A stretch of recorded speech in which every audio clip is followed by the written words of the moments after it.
Hi Kate, my name is Georgia Triffitt, and to jump straight in, so I moved to Melbourne from Launceston, Tasmania in 2020 for university, but I've just fallen in love with the northern suburbs, like the communities, the parks, and especially for me, all the bike lanes.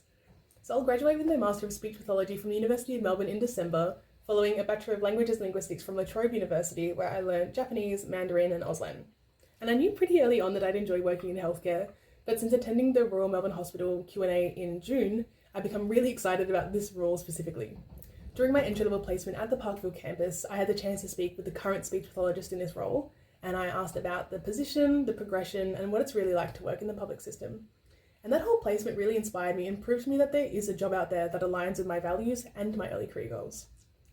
My proudest clinical moment, as clearly evident in my application documents, was during my RMH placement. I was leading discharge planning for my first regular IPR patient, a man in his 80s who'd had a stroke resulting in dysphagia, apraxia, and aphasia. He was obviously very anxious about his discharge date, and through a supportive conversation, he shared that he needed to continue allied health therapy. I handed this plan to my clinical educator, Eleni Pond, who thankfully gave me time to organise community support. Because his new aged care facility was outside the RMH catchment, I had many back and forth conversations with both the RACF and St Vincent's Hospital, and I had to coordinate with his physio and OT using the EMR group chat to get their goals. So it took a fair bit of initiative and perseverance, but I was so relieved when I finally got confirmation that the patient would continue receiving allied health intervention, and knowing that I'd been able to make his transition a little bit smoother or even a little bit less stressful, that's just something that I'm really proud of. And on the other side of the coin, obviously not everything always goes to plan in a hospital. One moment that stands out to me is also at my RMH placement, with a patient who had a history of stroke, chronic aphasia, and important for this story, severe reflux. I'd been referred to complete a quick language assessment to help inform communication strategies for the other staff. Easy. I began by introducing myself and my educator, did the 3-point ID check, and began the Australian Mississippi aphasia screening test. A few moments in, the patient looked extremely uncomfortable, and then he quickly sat up, grabbed the bin, and began trying to purge himself. So obviously I immediately stopped the assessment, reassured him that I'm going to get someone, and then handed over to the nursing staff. Obviously this wasn't the plan, and the session lasted only around 5 minutes in the end, and when I was writing my initial note, I realised that even in that short time, I had gathered enough information to provide useful recommendations. So these observations included inconsistent spoken yes-no responses that were more accurate with visuals, some perseveration on naming tasks, and basic orientation to time, place, and person.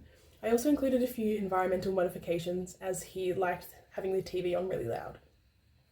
And that experience reminded me how much I have learned to be able to gather that much information through such a short observation, and how being flexible and patient-centered in your approach can still lead to meaningful outcomes, even when things don't go exactly as planned.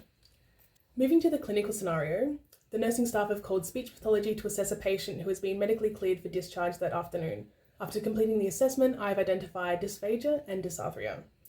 My immediate concern is why this wasn't identified earlier. Is this a progressive condition related to their reason for admittance, or is this a new episode that has caused this presentation, like a seizure? And this obviously needs to be explored further. But aside from etiology, unmanaged dysphagia alone is responsible for preventable deaths and higher readmittance rates. I would immediately hand over my findings to the nursing staff and update the EMR to indicate that this patient is unsuitable for discharge, with a corresponding note just so everyone's on the same page. While on the EMR system in the ward, I would send a secure chat to my supervisor to request an urgent meeting. I'll then provide a handover and ask for guidance, as this is now complex discharge planning. If the dysphagia and dysarthria are unmanaged, as the scenario implies, this could lead to unrecognised progressive decline that worsens exponentially in the community, and as mentioned above, this could result in poorer health outcomes, such as the development of aspiration pneumonia, leading to readmission and increased hospital expenditure. So, it's in everyone's best interest to advocate for this client and to seek senior advice on how to manage this case quickly and effectively, especially given the limited time frame. And that's all I have to say. Thank you so much for your time, and I look forward to hopefully meeting you. Thank you.